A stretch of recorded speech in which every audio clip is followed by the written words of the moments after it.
highly unorthodox meeting is set for round two in just a few hours. The Deputy Attorney General of the United States, Todd Blanche, is going to be meeting with Jeffrey Epstein's convicted former girlfriend, Ghislaine Maxwell, meeting again at the U.S. Attorney's Office in Tallahassee, Florida. That is where Maxwell is serving a 20-year sentence for conspiring, as John just mentioned, with Jeffrey Epstein to sexually abuse young girls. There are very big questions surrounding all of this, given the, one, obscurity of the meeting, and two, the lack of credibility that this woman has. What was asked of her? What information did Maxwell provide? What is being negotiated, and what is her motivation to speak at all? And can she be trusted to tell the truth? Todd Blanche has said that the Justice Department will be sharing any information that they learn, but, quote, at the appropriate time. And this all puts into focus, once again, how the White House is struggling, the president is struggling to turn the page on the issue over the Epstein files, as he has called it a hoax, but very clearly he can't shake it, and Congress does not share that viewpoint. Congress has made it clear they don't think it is a hoax. They want to see the files, and they aren't giving up. The Republican chair of the House Oversight Committee, James Comer, has already issued a subpoena to depose Maxwell. And he also says he's now moving quickly with issuing a subpoena to the Justice Department for all of those Epstein files. CNN's Kara Scannell tracking all of this for us this morning. What are you learning now, Kara? Hey, good morning, Kate. Those are all great questions, and questions that we are trying to get the answers to. But as you said, this is the second meeting, the second day in a row, where Deputy Attorney General Todd Blanche is meeting with Ghislaine Maxwell. Maxwell is convicted and serving a 20-year sentence for sex trafficking of minors. Prosecutors had proven at a 4-week trial that Maxwell had abused underage girls, recruited them and groomed them for Epstein to also sexually abuse them. So the big questions here is, what are the terms of this meeting? What are the ground rules here? Is Maxwell being offered anything for her testimony? She is trying to appeal her conviction and also this 20-year sentence that she is only a few years into serving. So a lot of questions about what is left to talk about today. We did see yesterday that the lawyers met for the full day. They arrived at 9 a.m. They left at 4 p.m. David Oscar Marcus, Maxwell's attorney, told CNN afterwards, he said that Ghislaine honestly answered every question that Mr. Blanche asked, and she will continue to do so. We are grateful that the government is trying to uncover the truth. Now, what the content of these discussions are, the questions, the answers, Blanche has said that he wants to know if Maxwell knows of anyone that committed any crimes against minors, these victims of the case. Now, Maxwell has denied any wrongdoing. She was, in fact, charged by the Justice Department with perjury for what she said in a civil lawsuit when she denied any knowledge of Epstein's scheme to recruit underage girls and have them give him sexualized massages. She has always maintained her innocence. So it is unclear what the scope of this testimony is, why it requires 2 days, and what she is saying, though we did see the video of her returning to prison yesterday where she was carrying a box in her hands. It's unclear what is in that box. Could be items that she brought to the meeting, or maybe it's information they want her to review. But she will be back in this meeting today, and we'll look to see how soon it is afterwards that Todd Blanche might update the public on what transpired in this meeting, what the Justice Department learned. Is it going to be enough to kind of quell the growing storm around this, the storm that won't go away, and if Maxwell's attorney provides any update today? Kate? Yeah. Kara Scannell, thank you so much. John?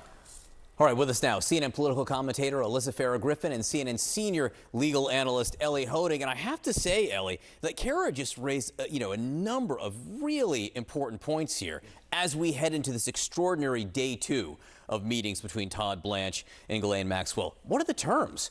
What are the ground rules? What's in the box that Maxwell is carrying? And how will we ever find out?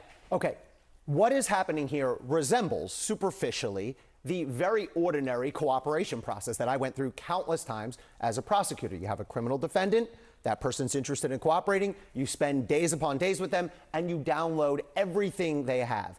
It looks like that's what's happening here, but let's be clear, it's not. This is not going to result in Ghislaine Maxwell becoming a full cooperating witness for the United States of America. This is not realistically, given her credibility problems, given her past, going to result in DOJ in signing her up as a cooperator, giving her a sentencing break, indicting new people based on her calling her as a witness at trial. And so the question then becomes, and I think these are what Kara's questions go to, what is the end game? What are they trying to do? It looks to me like they're trying to check a box. They're trying to appease the critics, be able to say, look, we sat down with her, we got information, we dug in, we tried to find the truth, and hopefully that'll appease people. I don't know if it'll work, but I think that's the end game. And how will we find, I mean, I think, look, we're going to hear only, I think, what Maxwell is telling Blanche via Blanche and maybe Maxwell's attorneys, and all of their interests may be aligned. I mean, how will we ever see real data on this? Exactly. You would never have somebody audio recording this type of scenario or video recording this type of scenario. We don't know, but I would assume that holds true here.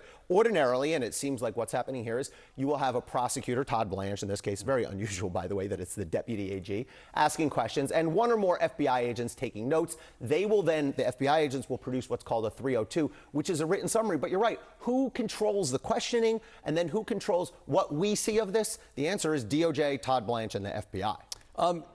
Alyssa, you know, to quote the famous political film Mean Girls, the president keeps trying to make hoax happen when it comes to the Epstein case. He calls it a Democratic hoax and whatnot. But I want you to listen to House Speaker Mike Johnson, what he just said about all of this.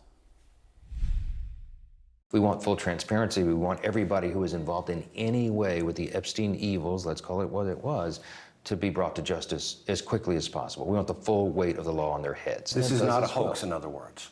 Oh, it's not a hoax. Of course not. Of course not. So what does that tell you about the messaging the president has been trying to deliver? As again, we're standing by to see the president depart for Scotland, where I imagine Epstein may come up on his way out. Yeah, the president can't make hoax or fetch happen at this point. But listen, Mike Johnson and Donald Trump are virtually always aligned. But in this moment, keep in mind, we're a year and 4 months out from the midterms. Mike Johnson's members are going home to their districts for this August recess. And many of them are going to hear from very angry constituents over the flip-flop and reversal on the Epstein files. Many voters turned out. One of the reasons they did is they wanted to get to the bottom of this.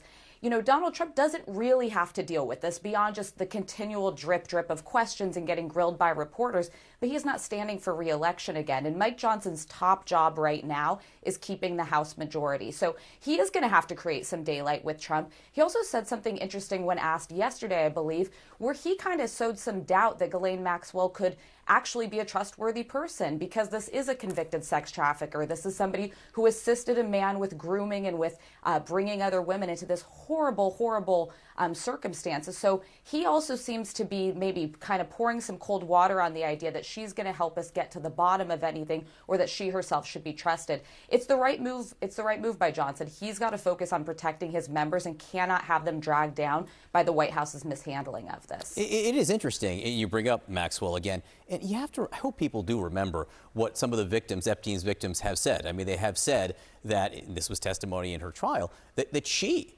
sexually abused them. She was convicted of conspiring to sexually abuse minors. And how much of a risk, Alyssa, is there that in these meetings where the Justice Department, you know, seems to be praising the idea of the meetings, Maxwell's lawyers are praising the Justice Department, how much political risk is there of trying to seem too cozy?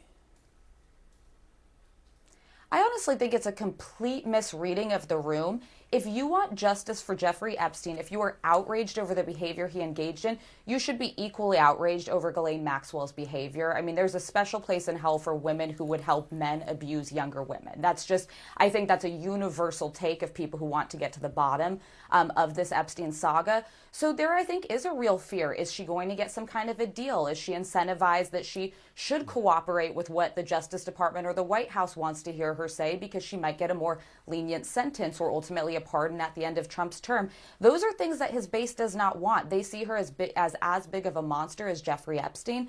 So I think they have to navigate this really carefully. I think the first thought is, okay, we might get some answers from her, but we're skeptical because she's untrustworthy. If she helps us nail some people who are involved in this, fine. But if it seems like this is actually kind of to whitewash her own wrongdoing and criminality, I think that that's going to really backfire on the White House. Ellie, a whole bunch of reporting on the so-called birthday book. The Wall Street Journal is the one who originally reported that Donald Trump had written this note in the book and then signed his name and done a doodle. He denied that, suing the Wall Street Journal. The New York Times says his name is on a list of contributors to the book. Again, having your name in the book or even in the Jeffrey Epstein files doesn't indicate wrongdoing. However, the presence of a book, if there is in fact this birthday book and it's subpoenaed by Congress. Ro Khanna says he wants to see it right now. How does the presence of a book, if it's proven, affect Donald Trump's lawsuit against the Wall Street Journal? Well, the existence of that book would kill Donald Trump's lawsuit against the Wall Street Journal. What he has to show in order to prove they defamed him is that A, their reporting is false, and B, that they knew it was false. So if it exists, it's sounding more and more like it does. That's going to really undermine, probably end his defamation case. If I can real quick, Alyssa and Speaker Johnson both made very good points. The reasons Ghislaine Maxwell is not going to solve anything for anyone. One, she has no credibility. Remember who she is. People are treating her now like she's a savior. She's a convicted sex trafficker who has done nothing but refused to talk, and when she has talked, lied. And anyone who's holding out hope that she's going to come in and bring justice for these victims, think again.